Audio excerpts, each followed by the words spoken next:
ছয়টা কাজ করো, আমি জান্নাত নিয়ে দিব। এক, অস্তকু এদা হাদাসতুম, কথা বললে সত্য কথা বলো।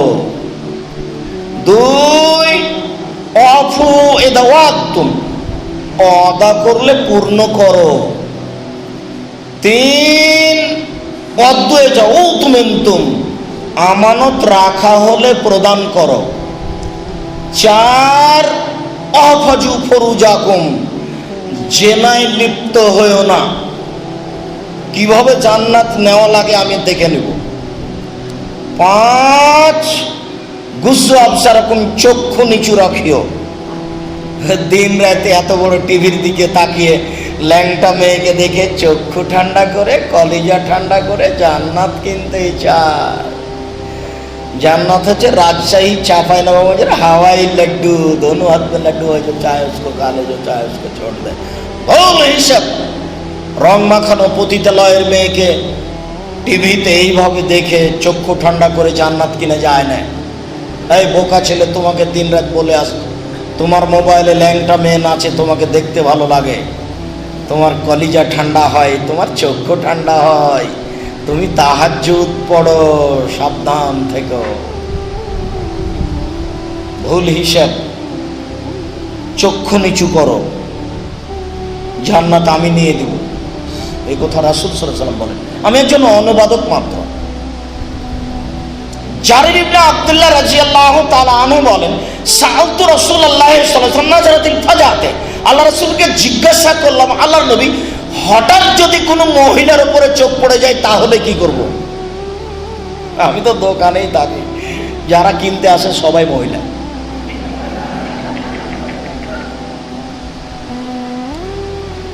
আচ্ছা আল্লাহর নবী, হঠাৎ যদি মহিলার উপরে চোখ পড়ে যায় আমি কি করব?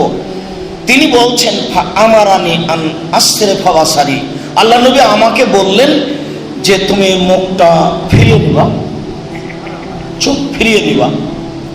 এই কথা রাসূল সাল্লাল্লাহু আলাইহি সাল্লাম বললেন তাকে, তিনি আদেশ করলেন সে ব্যক্তিকে যে মুখ ফিরিয়ে নিবা। তাহলে টিভিতে যদি খবর শুনি, তার মুখের উপরে মুখ রেখে খবর শোনা যাবে না। নিতান্ত খবর শুনলেও এইভাবে বসে থাকতে হবে। টিভি মুখের উপরে রেখে খবর শোনার বৈধতার কোনো পথ নেই, কোনো পথই নেই। ধর্মকে আপনি যত সহজ মনে করেছেন তা নয়। আগুনের উপরে দাঁড়িয়ে থাকা যেমন বর্তমানে ধর্মের উপরে টিকে থাকা তেমন, একটা ধারালো তরবারির উপরে দাঁড়িয়ে থাকা যেমন সঠিক ইসলামের উপরে টিকে থাকা তেমন।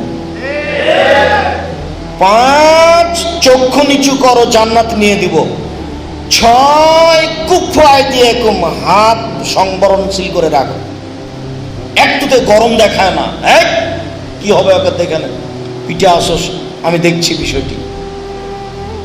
রিক্সা থেকে নেমে কত ভাড়া? 100 টাকা। এক থাপ্পড় বেটা 20 টাকার ভাড়াতে 100 টাকা চাও। হাত ক্ষমতা সংবরণ করে রাখতে হবে। জান্নাত নিয়ে দেবো, 6টা থাকলো, 6টে জান্নাত নিয়ে দেবো, 6টা থাকলে।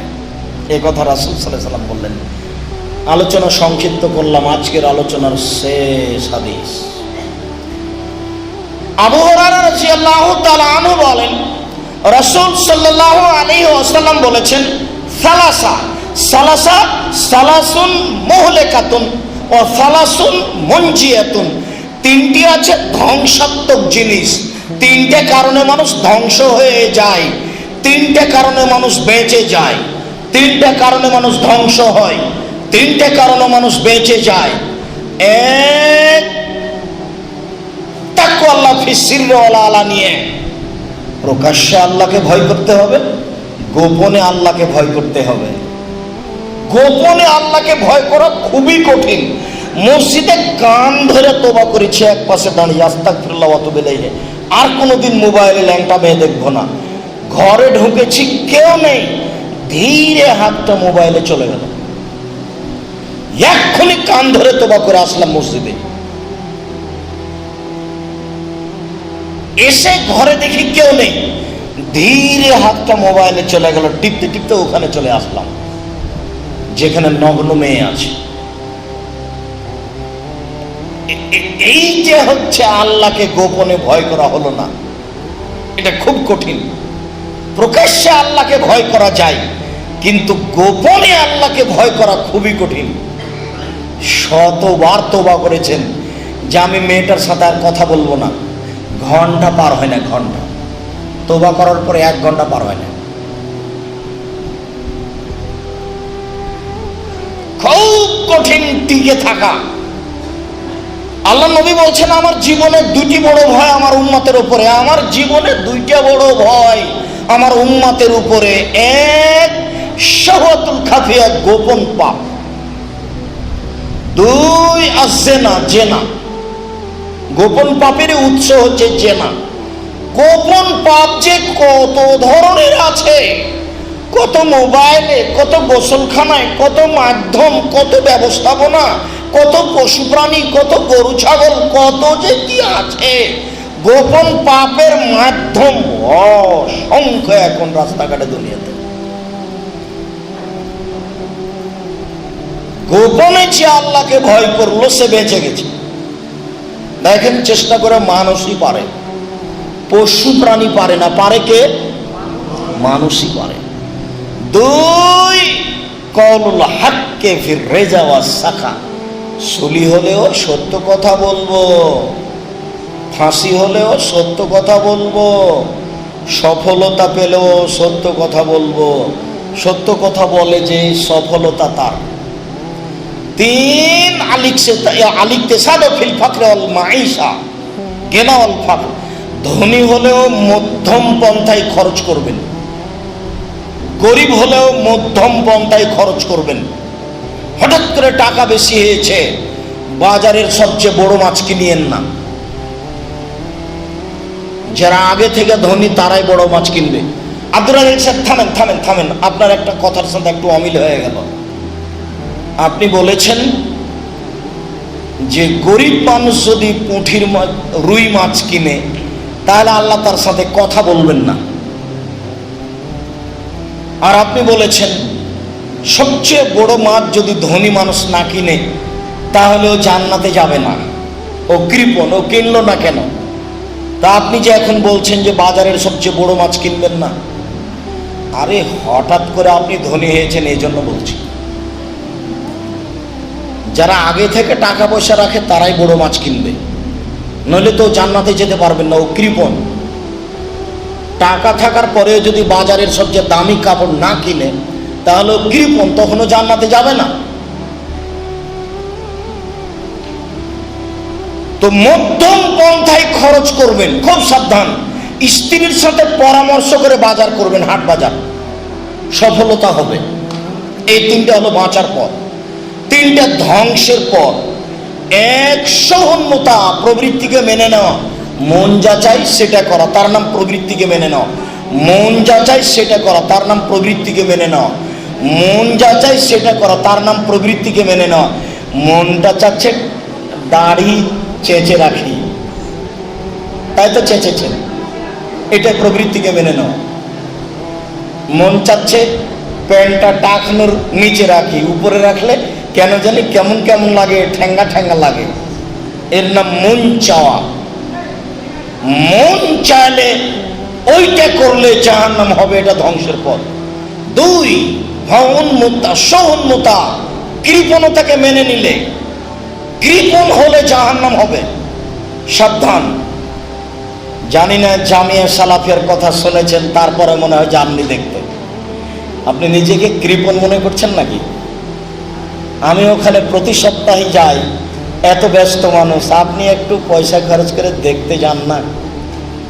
আমি তো আপনাকে দোয়া করার জন্য বলেছি, টাকার ব্যাপারে ওটা পরে। কেননা টাকার কথা শুনলে মাথায় টেনশন আসবে, অত ঝামেলার দরকার নাই। খালি আপনি দোয়া করবেন, আর আমি একটু দেখতে বলেছি, দেখে আসবেন। প্রতি মাসে বেতন লাগে 9,86,000, প্রায় 10 লক্ষ বেতন লাগে প্রতি মাসে।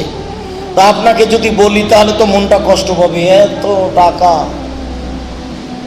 অত দোয়া করেন, ব্যবস্থা উপরওয়ালার আছে, উনি কিভাবে করবেন সে টেনশন আপনাকে ভোগ করতে আমি বলিনি। আপনার মতো কোনো দিনই ভাই বোন দিয়ে চালাচ্ছে তো, ওটা চলছে না। চলছে তো। 2 জামিয়া সালাফিয়া মসজিদ নির্মাণ হতে যাচ্ছে, রাজশাহীতে আরম্ভ হয়ে গেছে। তার একতলাতে মুসাল্লি ধরবে 3000, প্রায় 3.5 থেকে 4 কোটি টাকা খরচ হবে একতলায়। এখন পর্যন্ত 2 থেকে 2.5 লক্ষ পিক ইট যেটা ভাঙতে হবে সেটা কিনা হয়েছে, বাকি কাজগুলো ধীরে ধীরে হবে। তো এখন যদি আপনি মনে করেন এত টাকা কেমনে হবে, এইটা আপনাকে আমি ভাবতে নিষেধ করছি, এইটা আপনি ভাববেন না। 2 প্রতিষ্ঠানে 1900 ছেলে মেয়ে পড়াশোনা করে, প্রায় 100 জন শিক্ষক শিক্ষিকা, 82 জন এতিম আছে, তার মধ্যে 18টা বড় মেয়ে আছে, এতিম মেয়ে যাদের বিবাহ দিতে হবে। 2 প্রতিষ্ঠানের নির্মাণের কাজ চলছে। রাজশাহীতে একটা বিল্ডিং তার 4 তলায় ছাদ হয়েছে, 4 তলায়, তার 1 তলা কমপ্লিট হতে খরচ হয় প্রায় 80 থেকে 90 লক্ষ। মেয়েদের রাজশাহীতে একটা বিল্ডিং এর 2 তলার কাজ শেষ হয়েছে, 3 তলার শুরু হতে যাচ্ছে, তার 1 তলাতে খরচ আছে 60 থেকে 65 লক্ষ। জমি কেনার কাজ তো 2 প্রতিষ্ঠানেই চলছে।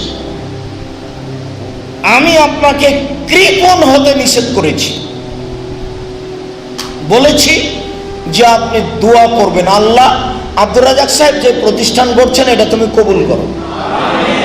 এই জায়গাতে আপনাকে আমি কৃপণ হতে নিষেধ করছি। আপনি খালি একটু মুখে বলবেন, তাহলে আপনার অন্তরটা চাইবে আমি 10টা টাকা দিয়ে পাঠাই, এরকম আরো কেউ চাইবে অন্তরে, তখন আল্লাহ ওটা সহজ করে দিবেন, তখন ওটা এমনিতেই হয়ে যাবে। আমি তো বলেছি, শতদিন আপনাকে আমি শুনিয়েছি। 2013 সালের 24শে আগস্ট রোজ মঙ্গলবার 11টার সময় জামিয়া সালাফিয়া রূপগঞ্জ নারায়ণগঞ্জ ঢাকা কাঁঠাল গাছের নিচে আমি বলেছিলাম, আমার হাতে টাকা নাই এ কথা সত্য, এখানে প্রতিষ্ঠান গড়বে এ কথা সত্য, ইনশাল্লাহ গড়বেই গড়বে।